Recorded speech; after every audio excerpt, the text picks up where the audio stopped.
എനിക്ക് ഒട്ടും വയ്യ. ആള് നമ്മള് നിർബന്ധിച്ചിട്ട് ഞാൻ നിർബന്ധിച്ചില്ല, പക്ഷെ എന്തായാലും എന്താ പറയാ, വന്നതിൽ വളരെ സന്തോഷം. Thank you so much. അതിനോട് രണ്ട് വാക്ക് പറയാൻ പറ്റിയ കാര്യം എനിക്കറിയാം. ടീച്ചർ ഉണ്ടോ കണ്ടോന്ന് അറിയില്ല. കണ്ടോ? നമസ്കാരം. രൂപേഷ് ഇങ്ങനെ ഞാൻ വിളിച്ചില്ല എന്നൊക്കെ പറയുന്നത് വെറുതെ ഉണ്ടോ? ഇന്ന് തന്നെ ഒരു അതെ കുറെ കോളുകൾ വന്നിട്ടുണ്ട്. എനിക്ക് പനി ഒന്ന് മാറി ഞാനൊന്ന് ഫ്രഷ് ആയിട്ട് വരുന്നതേ ഉള്ളൂ. രൂപേഷിന്റെ ഈ ഒരു പുതിയ ഫിലിമിന് എല്ലാവിധ ആശംസകളും നേരുന്നു. ഇതില് അർജുൻ ചെറിയൊരു ഭാഗവാക്കായിട്ടുണ്ട് എന്നുള്ളത് എൻ്റെ അടുത്ത് കഴിഞ്ഞ ദിവസം ഇങ്ങനെ സൂചിപ്പിക്കുകയുണ്ടായി. അപ്പോൾ എനിക്ക് തോന്നുന്നു ഇത് നിന്റെ ആദ്യത്തെ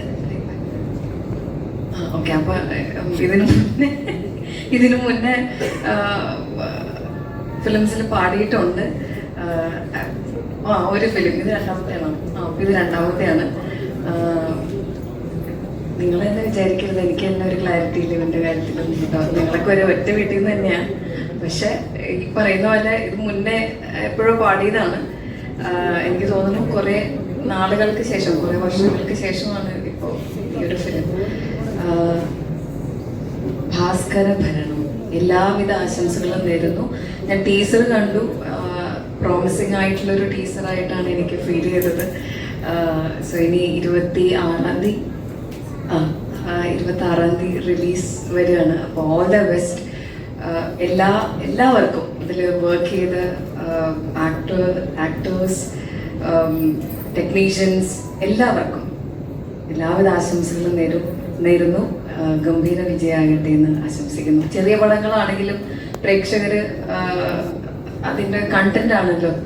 സോ അത് നല്ല രീതിയിൽ സ്വീകരിക്കട്ടെ എന്ന് നമുക്ക് പ്രാർത്ഥിക്കാം. All the best. Thank you. നമ്മൾ മ്യൂസിക് ലോഞ്ച് ഒഫീഷ്യലി ലോഞ്ച് ചെയ്തിട്ടില്ല. അപ്പോൾ സർ പ്ലീസ് അറുപതും സർ, നമ്മുടെ സിനിമയിലത്തെ കാസ്റ്റ് ആൻഡ് ക്രൂ എല്ലാവരും പ്ലീസ് കമോൺസ്. കുറച്ച് പുറപ്പെടുക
ചെയ്തറാ ചെയ്ത്